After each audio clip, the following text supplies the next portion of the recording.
कहते हैं भ्रष्ट ढांचे में ईमानदारी नहीं रह सकती, इसीलिए जरूरी है कि ढांचे को बदल दिया जाए। एक क्रांतिकारी की तरह ये बातें कहने वाला शख्स है डॉक्टर अजय कुमार। वही अजय जिसे आज की नई पीढ़ी ने अब तक सिर्फ किस्से कहानियों में सुन रखा था, लेकिन वो क्रांतिकारी एक बार फिर लौट आया है। 15 साल पहले उसने जिस शहर को बदला था, आज उसी शहर में वो सिस्टम बदलने आया है। ये छोटी सी पहचान उस अजय कुमार की है जिसकी पहचान हर किसी के लिए अलग है। किसी के लिए वो टॉप कॉप है तो किसी के लिए उसका नाम ही खौफ है। कोई उसे फरिश्ता समझता है तो कोई उससे भागे फिरता है।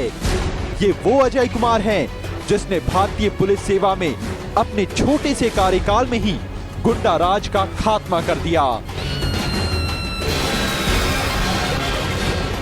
15 साल पहले पुलिस की नौकरी से त्यागपत्र दिया तो समाज सेवा करने की ठानी और आज नेता बनकर सिस्टम बदलने निकला है।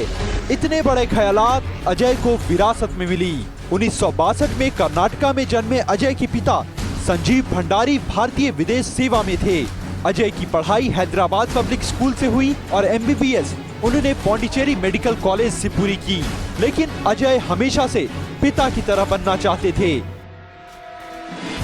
इसीलिए 1986 में वो भारतीय पुलिस सेवा में शामिल हुए और जल्द ही उनकी पहचान एक कड़क IPS ऑफिसर के रूप में होने लगी।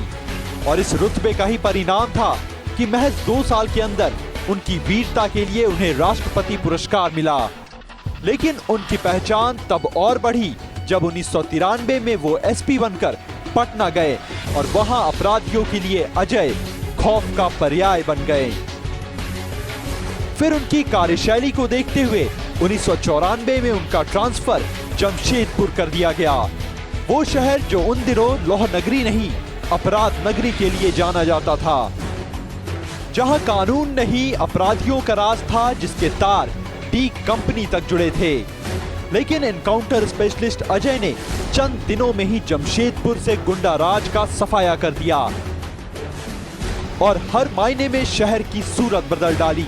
लेकिन उनकी इसी अच्छाई ने उनके कई दुश्मन भी बना डाले, जिसका असर उनके साथ काम कर रहे दूसरे अधिकारियों पर पड़ने लगा।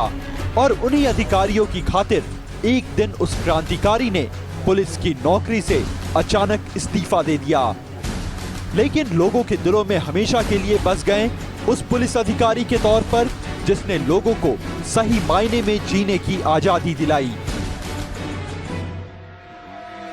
पुलिस की नौकरी छोड़ने के बाद अजय ने टाटा कंपनी ज्वाइन की। वो टाटा सन्स में GM के पद पर रहे, फिर कॉमनिक्स अस्पताल की CEO बने। हर काम में समाज सेवा थी, लेकिन वो खुले तौर पर लोगों का प्रतिनिधित्व करना चाहते थे, जो सिर्फ राजनीति से पूरी हो सकती थी। और 15 सालों का यही वनवास खत्म हुआ जमशेदपुर लोकसभा उपचुनाव के साथ, जब JVM के टिकट पर उन्हें राजनीति में उतरने का मौका मिला। साथ मिला बाबूलाल मरांडी का और विश्वास दिखाया आम लोगों ने। बस फिर क्या था, जमशेदपुर का सुपर हीरो लौट आया जमशेदपुर की खातिर, एक विजेता बनकर।